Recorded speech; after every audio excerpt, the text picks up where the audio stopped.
you know, many of the Afro descendants, many of the reparations movements directly on the continent.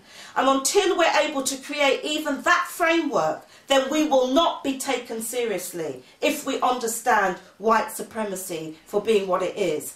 We are using this opportunity to reach people who we would not have reached before.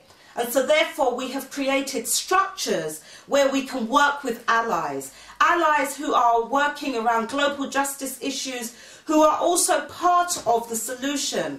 You know, people who are challenging the multinational corporations, Shell and so forth. We know that the struggle for oil, what they call black gold, the fact that America has defined its own national interests overseas, the fact that America now has its sights on trying to get the oil from Africa because they're so bogged down in Iraq and other parts of the Middle East that really, you know, we know is northeastern Africa, okay? So we need to be mindful of this, that the rape and the despoilation is continuing.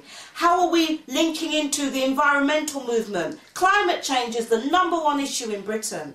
But yet, who are the people who are going to be most affected by climate change? We know even today in parts of Chad, Somalia, Ethiopia, you know, Sudan, there are peoples who are becoming extinct, who are experiencing diseases that were eradicated in the Western Hemisphere, as I said a long time ago, and many of the resource wars, the conflict wars, because of despoilation of the environment, because of the maldevelopment and the unsustainable ways of living that predominantly we have in the Western Hemisphere. And then there are some other nations such as China and so forth. So this is what we are really doing in terms of our, you know, pushing for a recognition that an apology cannot stand alone.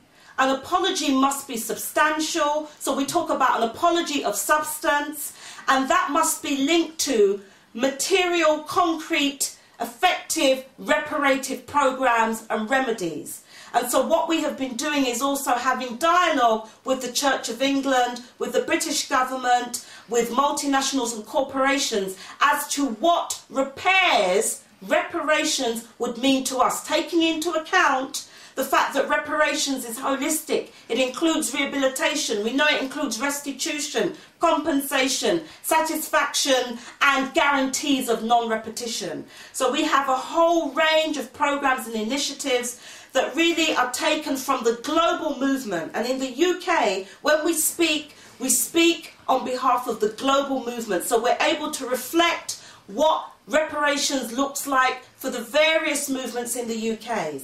And central to all of this is restoration of our lands. Because we know if we're talking about money, Europeans are moving away from a money system. And in fact, it's how they trade is on this whole concept of property. You know, real estate. That's what they use. And we know that this real estate, this property is ours. The fact that you can have Queen Elizabeth II, who is the world's largest landowner, not only just in terms of the lands in Britain, but lands in the Commonwealth natures, the 53 nations, as well as parts of Australasia and, you know, Iceland and so forth. So this whole question of land reform is central to our reparations struggle. To reform even our land, to moving away even from the private property models, to going back to communal land systems as a form of land tenure. Because of the 6.5 billion people in the world, only 15% of the world's population has access to legal land ownership. And if we're talking about impoverishment and trying to repair centuries of dispossession and, you know, intergenerational wealth that has been taken away from us, we would recognise that land and being wealthy are synonymous. And the common thing that people who are impoverished have is that we are landless and get forced into the wage economy. So brothers and sisters, these are just a few humble words that I want to share with you in terms of what we are doing. finally, for us, this 2007 year is an opening, but it started for us in the preparations leading up to 2004, the International Year commemorating the bicentenary of the Haitian Revolution.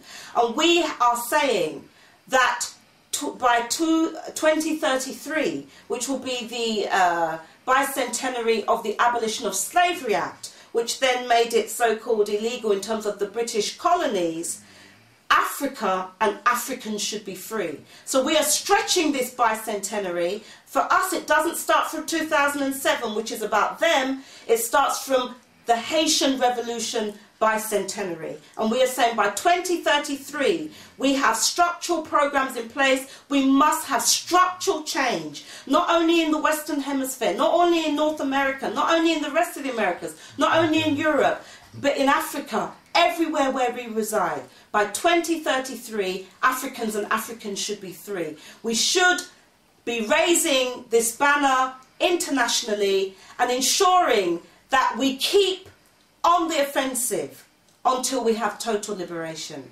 So thank you. I hope that, this is just a little input into your deliberations. I'm sorry I'm not able to be there to really ground and reason with yourselves and so that we can share some ideas. But please, we need to really develop this global framework so that we can go united and as a united front. And we know that's the only time, whenever we've won, concessions along our freedom journey, it's when we have been united. Thank you.